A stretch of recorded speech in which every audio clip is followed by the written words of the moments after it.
میرے آقا قاضی، میرے آقا، کیا بات ہے او لڑکی؟ میرے آقا آپ کا مشورہ چاہیے، میں آج کل بہت پریشان ہوں۔ ہاں تو کیا چاہتی ہو؟ اس درخت کے بارے میں آپ کی کیا رائے ہے؟ درخت کس حال میں ہے پھل دیا ہوا ہے اور کیا ہے؟ سایہ بھی خوب دے رہا ہے۔ پھر اس میں مشکل کیا ہے؟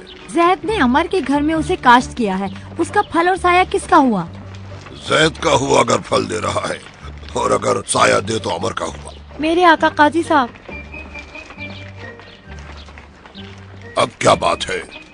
فرض کریں کہ زید اور عمر آپس میں پڑوسی ہوں، تو پھر درخت کا کیا بنے گا؟ پھر وہ قاضی